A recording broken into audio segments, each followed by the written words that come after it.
আলাইকুম রহমতুল্লাহ। সুপ্রিয় শিক্ষার্থীরা, সপ্তম শ্রেণীর শিক্ষার্থীরা, আশা করছি তোমরা সকলেই ভালো আছো। এবার আমি তোমাদের সামনে আলোচনা করব পৃষ্ঠা 4 এর মৌলিক গুণনীয়কের সাহায্যে বর্গমূল কিভাবে নির্ণয় করতে হয় সেই নিয়মটা। কাজ সহ তোমাদেরকে দেখাই দেব। 5 পৃষ্ঠার যে কাজ আছে সেটাও আমি দেখাই দেব। দেখো, এখানে লেখছে মৌলিক গুণনীয়কের সাহায্যে বর্গমূল নির্ণয় করো। এখানে দেখো 16কে মৌলিক গুণনীয়কের সাহায্যে বিশ্লেষণ করে পাই। এই পাশাপাশি আমরা লিখতে গেলে আমাদের একটু কষ্ট হয়, বুঝতে অসুবিধা হয়, তাই আমরা এভাবে করে নেব। 16 এ 2 দিয়ে ভাগ করলে হয় 8, 8কে 2 দিয়ে ভাগ করলে 4, 4কে 2 দিয়ে ভাগ করলে হয় 2। তাহলে আমরা কি পেলাম? গুণনীয়কগুলো হলো 1 2 3 4, 4টে 2 পেলাম। তাহলে দেখো 16 সমান সমান 2 গুণ 2 গুণ 2 গুণ 2, 4টে 2 সমান সমান 2 জোড়া পাইছি আমরা। 2 গুণ 2 আর একটা হলো 2 গুণ 2, 2 জোড়া 2 পাইছি।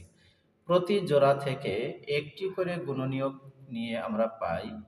এখান থেকে একটা, এখান থেকে একটা, তাহলে 2 গুণ 2 4। তাহলে 16 এর বর্গমূল হবে হলো 4। এভাবে বর্গমূল নির্ণয় করতে হয়। আবার 36কে মৌলিক গুণনীয়কে বিশ্লেষণ করে পাই। দেখো এখানে 36কে 2 দিয়ে ভাগ করলে 18, 18কে 2 দিয়ে ভাগ করলে 9, 9কে 3 দ্বারা ভাগ করলে হয় 3 3 9।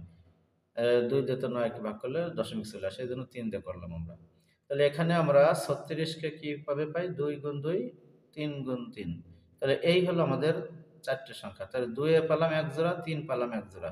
তাহলে 2 থেকে একটা 2 আর 3 থেকে একটা 3। তাহলে এখানে 36 এর বর্গমূল কত হবে?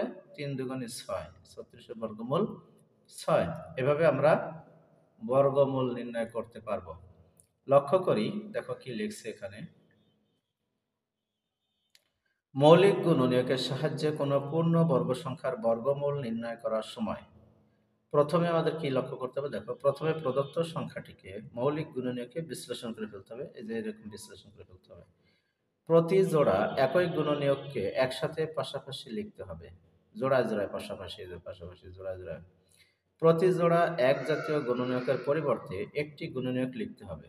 এক জোড়ার থেকে একটা, এক জোড়ার থেকে একটা, এক জোড়ার থেকে একটা। প্রাপ্ত গুণনীয়কগুলোর ধারাবাহিক গুণফল হবে নির্ণয় গুণফল। অর্থাৎ এই যে একটা একটা করে পেলাম, এই সব কটার গুণফলই হবে হলো প্রাপ্ত সংখ্যাটির বর্গমূল। যেমন এই 36-এর বর্গমূল 6 পেলাম, এরকমের। দেখি আর একটা উদাহরণ দেওয়া আছে, সেটা আমরা একটু লক্ষ্য করি। এবার দেখো, পৃষ্ঠা 5-এ একটা উদাহরণ দেওয়া আছে। বলা আছে 3136 এর বর্গমূল নির্ণয় করো। সমাধান ঠিক ওই একই রকম। এই 3136কে 2 দিয়ে ভাগ করলে হয় 15,1568। একে 2 দিয়ে ভাগ করলে হয় 7,784। তোমরা সবসময় একটা জিনিস খেয়াল রাখবা, আমরা যে 2 2 দিয়ে করতেছি, এটা প্রথমে আমরা 2 দিয়ে করার চেষ্টা করব, জোড় সংখ্যা 2 দিয়ে। যদি আমরা শেষে জোড় সংখ্যা পাই তাহলে অবশ্যই জোড় সংখ্যা দিয়ে করা যাবে। শেষে যদি বিজোড় সংখ্যা পাই তাহলে চেষ্টা করতে হবে বিজোড় সংখ্যা দিয়ে করার জন্য। এবার দেখো, 784কে 2 দিয়ে করলে হয় 392, 392কে 2 দিয়ে করলে হয় 196, 196কে 2 দিয়ে করলে হয় 98, 98কে 2 দিয়ে করলে হয় 49। এখন 49কে 2 দিয়ে তো আর ভাগ করা যাবে না, যেহেতু বিজোড় সংখ্যা চলে আসে। আর আমরা দেখছি যে এই 49 হলো একটা যে বর্গ সংখ্যা, তাহলে সেই বর্গ হলো 7, 7 7টা 49। এই যে 7 7 49 আমরা পেলাম। এখন আমরা দেখো সেই নিয়ম অনুসারে সাজাই। 3136 সমান সমান কি পাচ্ছি আমরা? 1 2 3 4 5 6টা 2, 1 2 3 4 5 6, এই 6টা 2 গুণ আকারে বসালাম, আর এই 2টা 7ও গুণ আকারে বসালাম। এখন খেয়াল করো, এই 2টা 2 এ জোড়া করা হয়েছে, এই 2টা 2 কে জোড়া করা হয়েছে, এই 2টা 2 কে জোড়া করা হয়েছে, এই 2টা 7 কে জোড়া করা হয়েছে। তাহলে 2 এর জোড়া পাইছি আমরা 1 2 3, 3টা 2, 1 2 3 এর গুণ, 3টা 2 এর গুণফল আর একটা 7 এর গুণফল। তাহলে 2 দুগুণে 4, 4 দুগুণে 8, 7 8 56। তাহলে বোঝা গেল 3136 এর বর্গমূল হলো 56। এভাবে। এবার আসো, গুণনীয়কের সাহায্যে 1024 এবং 1849 এর বর্গমূল নির্ণয় করো। আমরা একটু করে দেখাচ্ছি। দেখো, পৃষ্ঠা 5-এর গুণনীয়কের সাহায্যে বর্গমূল নির্ণয়। প্রথম আছে 1024, একে যেহেতু লাস্টে 4 আছে, শেষে 4 আছে, জোড় সংখ্যা, আমি জোড় সংখ্যা দিয়েই ভাগ করতে পারবো 2 দিয়ে। 2 দিয়ে ভাগ করলে হবে কত? 512। এই যে 2 10 এর মধ্যে যায় 5 বার, আর 24 এর মধ্যে যায় 12 বার, 512 হয়ে গেল।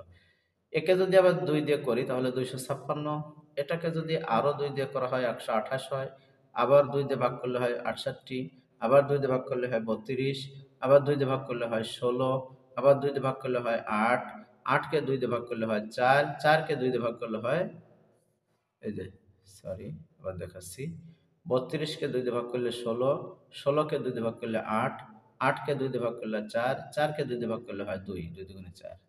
দেখছো? তো এইভাবে এখানে আমরা কি বলবো, এখানে 1024 কে আমরা এইখানে দেখো 1 2 3 4 5 6 7 8 9 10, 10টা 2 পেয়েছি, 10টা 2 দেখো 1024 সমান সমান হলো 2 গুণ 2 গুণ 2 গুণ 2 গুণ 2 গুণ 2, মানে 5টা জোড়া হয়েছে।